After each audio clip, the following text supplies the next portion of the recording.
Okay, so Shani Shanell, how are you? I'm doing good. How are you guys? Can't complain. I want to let you know we're big fans. We've been supporting, we've been listening, and we're going to continue listening. And with that being said, I want to ask you first, why the letter format? What are you trying to tell people, and what do you want them to know?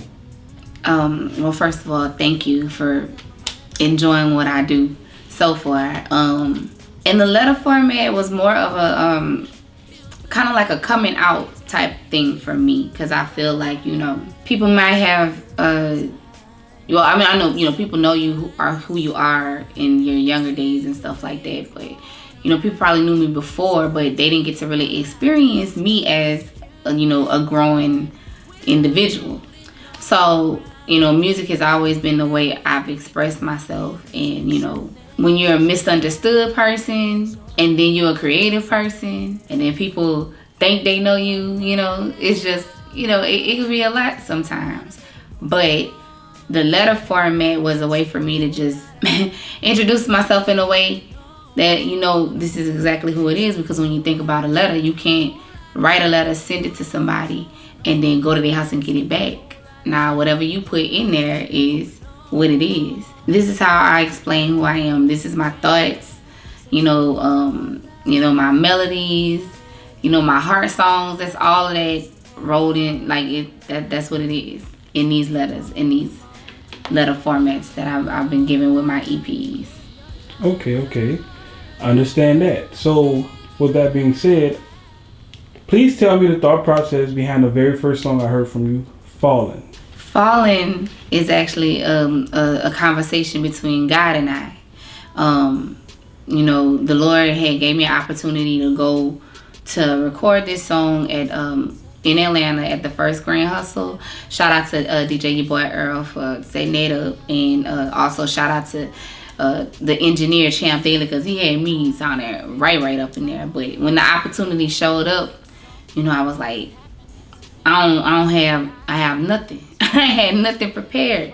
And just sitting down and talking, God gave me these lyrics. And, it's, never understood until you showed me that I was something special, worthy of love, unconditional, intentionally. Because, God love is intentional. And it was just like the best situation. And then after recording it, I knew that music was my purpose. I knew that I had fell in love with God again and again. And then I knew that music was going to be the way that I go. Like, my purpose was in it. So I had fallen, and that's where that song came from. I mean, it's always good to fall in love with your purpose, Yeah. For this next song, I know it's a personal song. The song title is kind of self-explanatory, but please tell me your thought process behind Overthinking. Overthinking was a song that it was like what I was actually dealing with internally. It was the first song that I had written, like that, like talking about my mental state. I was an overthinker. Like, I still do it sometimes, but it's not as bad as it used to be. But I would overthink life. I would overthink my purpose. I would overthink every part of what I had going on. And I had to sit down and pen this song so that I could understand that God's plan for me is way bigger than all of the stuff that I be overthinking. If you go and listen to it, which you should, all you out there, go and listen to Overthinking. It's on all of the platforms. You'll see that, we all might deal with some of the things that, I was dealing with. Thinking that I'm not good enough. Thinking that, we all have that every now and again. And then, life don't make it no better. But, when you can trust God's plan for your life, because he do have a plan. He got a plan for everybody. When you can trust the plan, the overthinking, it stops. And so the song was kind of like a blessing in itself of me just being able to get it out, because ever since then, I don't overthink as much anymore. So yeah, that's where that came from. With this next track, it's a personal favorite. I think when you literally came out and I felt like you pinned your hair back and wrote this one and like really came with it on this one. I've heard the beat a million times from rappers and other singers and stuff, but I still feel like it's yours. Please tell me and everyone What was your thought process behind Supposed to Be? Supposed to Be.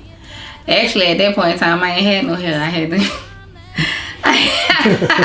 I had to grow my natural, and I had a little cookie bush, so it was couldn't go behind the ear too much. But you know, I appreciate that. I did. It was very heartfelt. Supposed to Be is about love, what you learn in a relationship with somebody, how you learn to balance one another. I learned about the word reciprocity from my girl Lauren Hill. You know, she came through and laid that gem down, and we supposed to again balance one another, do for one another. And when you're in a relationship with somebody, you learn to love their flaws, you learn to love the things that they have a hard time changing. You learn to love, the things that make you smile. You learn to love everything about that person. So love will make you run. Love will make you run to that person. Love will make you run away and then run back to that person sometimes. When you know it's real, be willing to do everything for it. Be willing to be able to give of yourself, even those little parts where you trying to hold it for yourself because you don't want to feel played about nothing. When you love somebody, you gotta just, keep it a buck. Keep it all the way 100. Honesty, and that's basically what I feel like it's supposed to be. And everybody defines their relationships the way they define their relationships. That's y'all business. You define your relationship, but when you find that you know that definition, that's what it's supposed to be. Okay. This next one is more up-tempo, more, kind of in the cut. Something you can listen to in the whip. Please tell me the process behind creating the song that has so many versions, In My Bag. In My Bag. I would think that In My Bag is a manifestation song, right? I'm an artist. And you know how artists go through their little, their hardships and stuff like that. But In My Bag came more than just being about the money. When you have a vision and you're executing your vision, even if it look like you're taking a little while, you in your bag. When you checking off stuff on your to-do list, you in your bag. When you thinking with a healthier, mental state, and you getting stuff done, and you loving on yourself correctly, you loving the people around you correctly. You might not be perfect, but you damn near there. Like, that's being in your bag. It goes beyond just having money, because I'm trying to get it all kind of different ways. It ain't there yet, but it's coming. It's coming. But every day I mentally get in my bag, because I'm mentally getting on my things, the mistakes that I made before. I'm not, I'm more, conscious of it, and I know what not to do the next time. So with a song with that kind of stature about it, what do you bring to it when you add in Lady Kim? Lady Kim just added a whole nother flavor. Like, I watch her get it. Like, she is an independent woman, but she really know how to go get stuff done. So she been a great mentor, and so just having her on this song with me and helping me with my music period, because she also engineers all my stuff.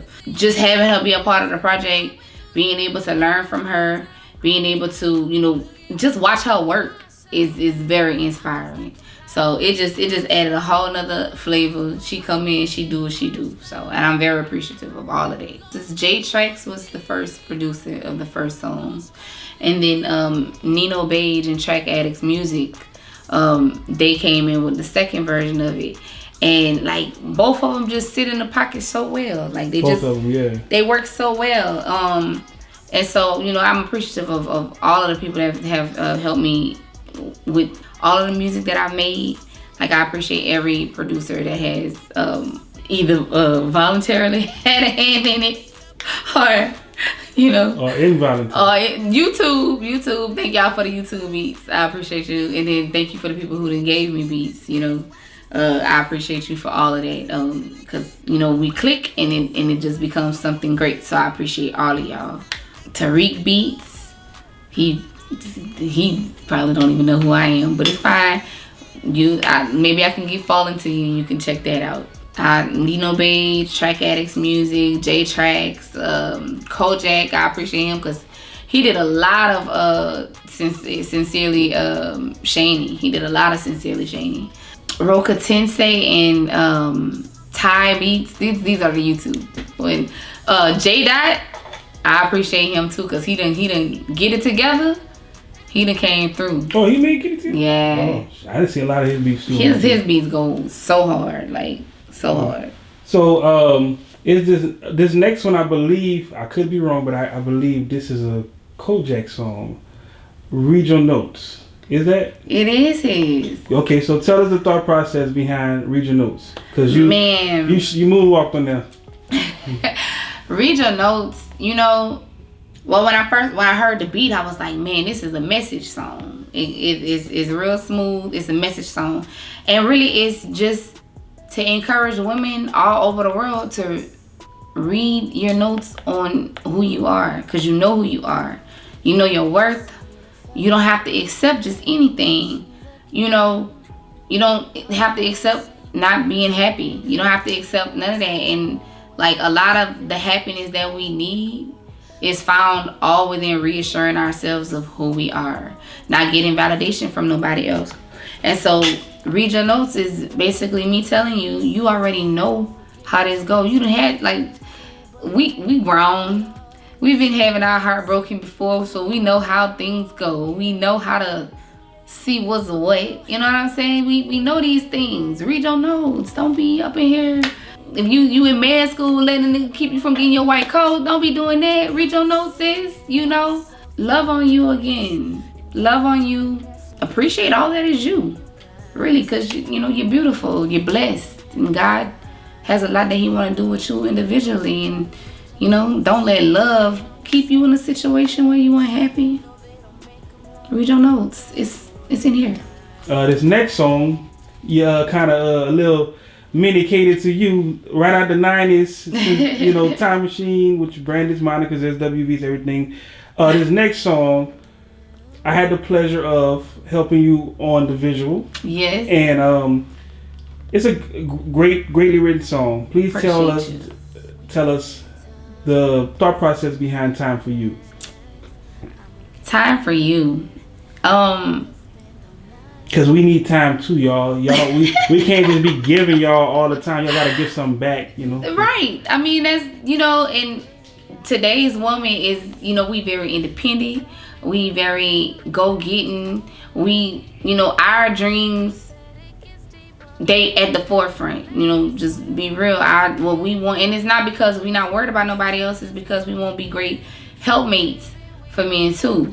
So, we be going get it. But sometimes you gotta make time for bae, and that's what Time for You is about. Like being in a position to be able to be like, I'm shutting everything down just for you, just to be in your face, just to do some fun stuff with you, just kissing on you, all that type of stuff like that. So Time for You is like a just that's what you send bae whenever you've been working all week and you got the money, and it could be in the middle of the week, and I'll be like, send a link. Time for You, come on, and y'all jumping on a plane to go to Paris on Thursday. That's type of thing. And even if it's scaled back because everybody ain't going to Paris just yet, but we all gonna get there.